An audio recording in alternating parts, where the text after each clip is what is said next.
G'day and welcome back. You might think you're having deja vu, but I've done one of these radios before. I did the same model about 2 years ago for my sister-in-law, and it was in pretty good condition, but after a bit of work, it came out looking pretty good. And I think she was pretty happy with it. Oh, David, this is wonderful. Is it for me? Yep, it's all yours. David, thank you so much. You're very welcome. You're not going to give me a hug, are you? There's a hug. This belongs to a gentleman who contacted me probably 4 or 5 months ago and said he had this radio. He saw my video and said he'd really like his fixed up. He's in Melbourne, and I said I'll be in Melbourne in November. If you can drop it off, I'll take it home and have a look at it, then I'll send it back to you. So here it is here. The model number is a 501E. It was made by Healing Radio in Melbourne in 1946. When I was talking to him, he explained that it was working, he was using it, and one day it made a big bang, and I think he said there was some smoke come out the back, so one of the capacitors is blown up. The case is in very good condition. I can't see any cracks or breaks in it. It has the wrong knob on it. If I can't find a replacement, I'll try and make one. The dial's not in bad condition. It's losing some of the yellow paint over here. Not so bad here, still losing a little bit there. But generally, it doesn't look too bad if you don't look too closely. I'll turn it around, we'll have a look in the back. Here's the back of it, and somebody's replaced the cord. It's a 2-core flex. It would have had an old cloth-covered one before. It's mounted on an aluminium chassis. I'll give that a clean. I'm not going to get too concerned about that. 5x3 rectifier, that's a 6V6. I can see it written there. The detector will be a 6V6. That'll be a 6U7, and that'll be a 6A8 mixer down the back there. I can see somebody soldered the little spring ring around the goat can, or the shield for the 6U7G. They are susceptible to feedback, so they must have been having a bit of trouble with feedback on that valve. The 5Y3 rectifier looks like it might have gone to air. It's got a leak in the envelope. Can't really tell. Looks a bit grey on the top. I said earlier this is a 1946 model, and I can see a date stamp on the speaker there. It says 22nd of September 47. So this radio was built in 1947. I'll remove it from the case. I'll have a look underneath and see what blew up. I have the chassis out of the cabinet. I'm going to turn it up to have a look underneath. I expect to see a capacitor with the end blown out. Here we go. I expected to see one of these capacitors with the end blown off, something like that. There's nothing. It looks perfectly normal. Here's the 2 filter capacitors. This one here says 40 volts, so that's the cathode bypass for the output valve. There's another one there. That's just an old wax cap. They've left a couple of the old waxies down the end here. You know, they're probably still working all right. It would have been, this looks like it's done in the 70s, so the set would have been only 20 years old. I will replace those. This one's not looking real flash. It's falling apart, so I'll change that as well. The rest of the capacitors are the Phillips mustard caps. They should be all right, so I won't need to replace those. But I expected to see the end of this one blown out or something. No, nothing. So that's the second time I've had a radio. The owner said it blew up, smoke. You look inside, there's nothing wrong with it. Well, there's nothing obviously wrong with it. This is a filtering choke in the power supply, and like the other one I did, it's mounted on isolators, so it's isolated from the chassis. This case here has full B+ on it, so you've got to be careful you don't touch it. There were other models, and they mounted it directly on the case, and they were not at B+ potential. So if you're working on one of these radios, do not touch that while the radio is powered. It's hard to see, but there's a little black moulded capacitor down the bottom here. It gets hidden by this choke here, and you don't see it. That needs to be replaced. Now, the other thing that may have happened is the transformer's burnt out. It doesn't seem to smell, so I can't smell anything, but I'll test that. If that's all right, we'll plug it in and see what happens. I'll start by testing the primary. I can just go through the plug here. You should have about 40 ohms. We've got 80, 82. Maybe the switch is a bit dirty. Now we've got 24K. So the switch is no good. I'll just jump across it with a jumper lead and I'll see what we've got. And we're down to 42. So that's perfect. So the primary's okay. Here's the base of the 5Y3 rectifier. These 2 wires here are the secondary.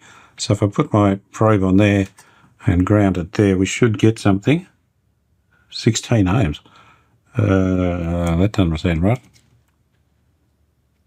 203. Might have a burnt out secondary. And now I'll move this out of the way. We'll go straight to the center tap, which I think is that one. Let's have a look at that. 36 ohms. And that one, 177. Yeah, maybe 177 is right. I think that secondary's burnt out. Actually, I can see this resistor here, and it's got a big hole in it. So that's probably the source of the bang and the smoke. Not sure. That's going off the center tap. I'm not sure where it's going. Is that ground? I'll just ground my probe and just see if that is ground. Yeah, looks like it. I finally went and got the schematic for it. That's the primary winding. It has the power point plug there that I checked with my multimeter. We found that switch was dirty, but I went from there to here somewhere, and it was okay. So that's okay. Here are the plates for the rectifier. I put my probe on each of those, and I checked back to ground. So this is the secondary winding. That whole winding there goes around the circuit, comes back to the two plates. It has a tap in the center, which goes off to ground. It's going through that R9 resistor there, which I think is the one that's burnt out. So I then went back and measured at this center tap position here, and we had, what, 177 on one side and almost nothing on the other side. So one side of this is probably burnt out. Now R9 is a 30 ohm 1 watt. I might put that back in, take the rectifier out, and we'll power it up and just see what voltages we've got here. Actually, I don't need to put that resistor back. I'll measure from here to that plate and here to that plate, and that should give us the voltage across there. Something worth noting is that resistor takes all the return current from the set. So if there's a short circuit in the set, this will overheat because it can't handle the extra current, and maybe why it took out one of these sides of the transformer as well. I've got my meter set up. It's on AC volts. I've connected one side of the meter to the center tap here. And once again, I'll probe these two wires. I'll jump at the on-off switch, so that should work. I'll just put power on. It's on dim bulb. And, yep, that's got a short circuit somewhere. So I'm not going to even get to measure it. It's obvious the transformer's no good. Across this secondary, as I said before, should be 340. Yeah, it's 212. So clearly that part of the secondary is open. I'll need to see if this choke's gone open circuit and the output transformer for the speaker as well. If they're gone, it's almost not worth trying to fix this thing. There's one wire for the choke, so I'll put the probe on there. And this one, I don't know what I'm going to get, 400 ohms or something? 600. That's probably pretty close. I'll also check the output transformer. It has nothing to do with the original fault, but I'll check it anyway. Here's the plug for the speaker. It should be pin 7, which is that one, and pin 2, which is that one, and should be, there we go, 387. So that sounds pretty good. I didn't expect that. I didn't expect to change the transformer. I do have another one out there. I'll go and get it. We'll test that and see if that's going to work. I managed to find another transformer, and I'm pretty sure this is out of the same radio, so this should fit straight in. I have a quick mud map made up of all the connections, but it's fairly straightforward. These are the two 6.3 volt filaments. These are the two 5 volt filaments for the rectifier.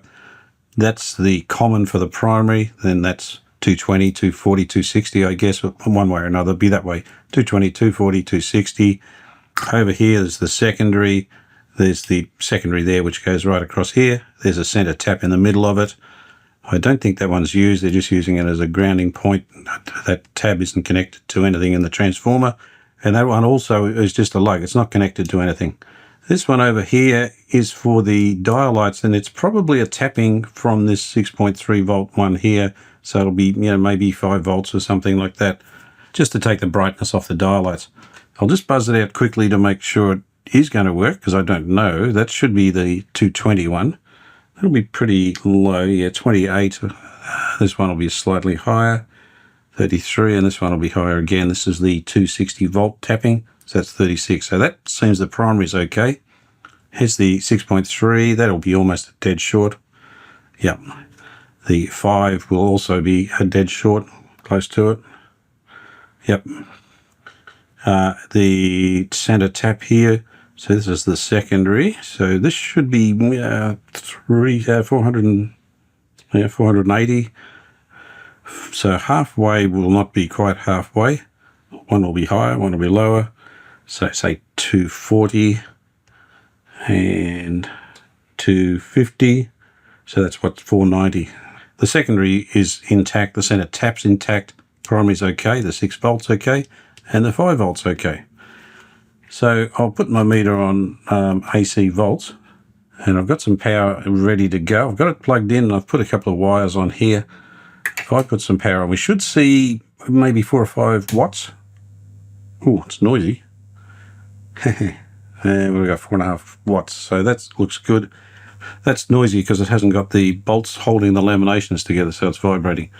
Let's try over here. We should 2 something or other, 272. And this should be about the same, 272, perfect. This will be 5-ish volts, might be a bit higher than that, 5.4. This will be nearly 7, this is a 6.3. Here, 6.9. What else is there? Oh, what about this? That one's ground. So let's have a look at this, and this will be, yeah, so it's nearly 5 volts. So that's for the dial lamps. So I think that's going to work all right. I'll put it in the radio. For better access, I'm going to take this bar off here, and I'll take out the choke as well. There's just a couple of screws here for the bar and 2 to hold the choke on. There's another one over there to hold the bar on. I'll remove those, and we'll get a better view of the old transformer. With the bar removed, I have much better access. I removed the choke, and it's over here. I took it out completely. I didn't want it hanging on the wires. I noticed earlier this is a replacement transformer. It's got a single mounting bolt either side in the center there. The original one was mounted on 4 corners, and you can see the scuff marks where the nuts were done up on it. Being a replacement transformer, they've probably shortened wires to make it line up, so I might have to replace a lot of the wiring. I'm not going to show me doing this. This will take me a couple of hours. So I'll do it all, and I'll come back and I'll explain what we've done. I need to replace these capacitors here. This is the one that was hidden under the choke, so I can replace that now. And also this resistor, which was R19 on the schematic, is not fitted on this transformer. There's the center tap, and it just went straight to ground. On the old transformer, it had a 30 ohm resistor in there. So I'll have to move this wire over here so I can get ground, and I'll put a resistor in here. I'll cut that, put a resistor in. So leave it with me. I'll put a LP on or something like that, spend a couple of hours rewiring it. I'll come back when it's all done. I've got the transformer out. I thought I might as well give it a bit of a clean while it's out, a bit easier. This is just soap and water. Yeah, it's kind of coming off. It's only just dirt on the top, really. No, it's coming off. All right. It may not need much more than that. I do have a little brush here to maybe get some of the more stubborn stuff off in the corners there. Yeah, look, that's coming off really well. Okay, I'll continue with that. I'll come back. By the time you see it next time, it should have the transformer. I have the transformer mounted, and I have done some of the wiring underneath. The chassis came up all right. It's nice and clean. Underneath, I've wired probably 90% of it in. I had to replace some of the wires because they just weren't long enough anymore. I did fit that resistor, and I rerouted this wire here onto ground. I've mounted the first filter capacitor down here. There's still the second one to go. And this is it here, and it's just on a long wire. It goes up to this terminal strip here. So I will mount the second capacitor up here. I'll just get rid of that wire completely. Mount the second capacitor up here. This one's taking up a lot of room, so when I replace that, I should have enough room to mount the second capacitor. The reason I thought I'd show you now is because I need to replace that old paper capacitor there. The choke's got to go in, so that'll hide all that. I won't even change this before I do anything else.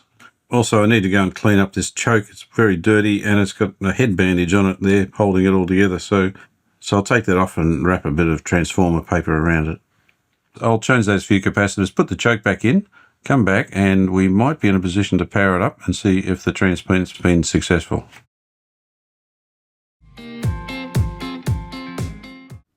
It's pretty much back together. I've cleaned up the choke. I had to glue the wires back on the other side, and then I put another bit of cardboard over the top to protect it. Here's the second filter capacitor. It's kind of sitting up in the air, but not a lot of room there. I ended up doing all of this area here because once you sort of start on one bit, they all intertwine and you end up having to do the lot. So a couple of new a couple of new resistors there, capacitor. There's another resistor under here I replaced. The other resistors were fine. These mustard caps should be okay. There's a capacitor up here I haven't done yet. I'll do that a bit later. One thing I did wrong was I had this capacitor backwards. In the earlier bit of video, I had the positive connected to ground, which would have been interesting if I put power on it. I've connected the mains cord straight to the transformer. I didn't go through the switch because that doesn't work yet. I'll have to look at that later. So I'll put some power on and make sure the transformer's still working. So dim bulb, put it on. Had, 4.5 watts, I think, before. It'd be a bit higher. It's got a couple of light bulbs and things going in there now. There's no valves in here either. We've got AC on the meter. Here's one side of the secondary. There's the center. So 270, that's right. And here's the other one, try up there, 270. Yeah, so they're fine. These are supposed to be 6 volts. Yep, 6.9. Here's the 5 volts. That should be 5 point something. 5.5. Okay, 5.6. Let's turn it off. I'll put the rectifier in. I tested the valves last night, and apart from the 6V6 output valve, the rectifier was no good, and the other ones, well, I think one of them didn't work at all, and the other two were so weak they wouldn't have powered the radio. So it really needs a new set of valves, bar the 6V6. I'll put some power on now. The rectifier's in, so the wattage will go right up. Because the rectifier's in, I've changed the meter to DC. We should get 3 something in here. Yeah, 366 volts DC, so the filters are working. I'll just turn it off again. And I'll put the 6V6 in. I have to go and get the speaker, and I'll plug that in here. And I'll put power on again, see what happens. All looks normal. Now I'm just going to do some checks on the output valve. I have to keep in mind this is hot, and in fact it's 220 volts or something. So if I scratch that, there it is. So that's the coupling capacitor into the grid. So the amp's working. I'll see if I can find the plate. 1, 2, 3, that should be the plate. And we've got 206 on that. Next one's the screen. And that's got 203. So, okay. So that's powered. I think I'll turn it over. I'll put all the other valves in, and we'll see if it'll actually work. I'm all set up to try it. There's the volume. I'll just put a bit of volume on it. I do have an antenna right down this bottom corner here. And I'll put some power on. Dim bulb, of course. And we'll see what we get. I'll just let it warm up for a minute or so. There, it's warmed up. There's the volume. I can't hear. There's a bit of hum there. Oh, there's nothing getting through.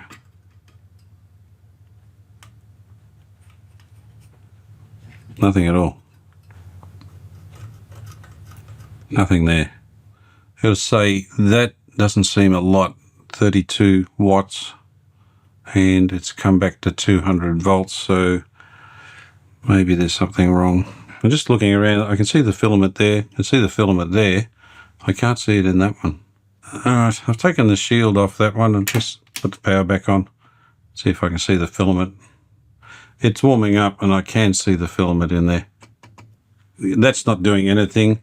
It's not scratching. No, there's nothing. So the problem is between here and here, because we know that one was working. I've got the chassis on side so we can see. And here's the base of that 6B6 valve that wasn't working. Now I've got my valve book here and I've got the meter back on, and that's the plate there. Right, that's working. So what voltage? No voltage at all. Okay. Here's the valve here, 6B6G. There's the plate, capacitor, grid. So there's a resistor there, another resistor, and there's the supply off the choke there. So that's one resistor there. It goes to here, which has got no voltage. So that's that resistor. This resistor is this one here, and that goes to there. and that doesn't have any voltage either. So what have I done wrong? So that means there's no voltage to any of the valves further downstream. So it should come from the choke. So according to the schematic, there should be a wire from here to up there, I think. I don't remember having a wire there. Must have cut it out at some point. I've worked out what's happened. This second smoothing capacitor was sitting in here originally, and this wire was connected to that point up there. And it's just broken off when I've unsoldered it from the bottom there, and I didn't realise it was attached. Now where I'm pointing is where that capacitor was originally attached, and it's just been tack soldered on the side, so it just broke when I moved it.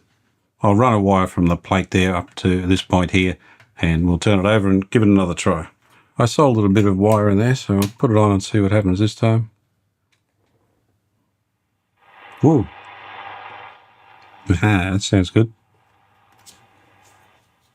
How about that? Fire on board an aircraft, the situation, both the cabin crew and the flight deck crew. Take something special. This would be tough to really checks around.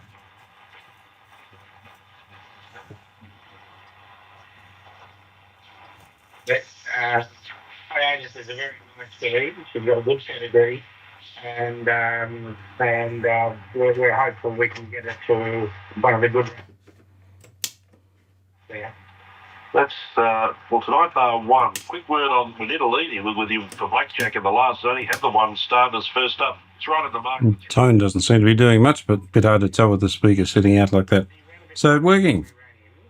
There's still some components I haven't changed or checked down this end of the radio, the RF end, so I'll do that. The dial string, or the tuning needs to be sorted. The actual tuner needs to be remounted.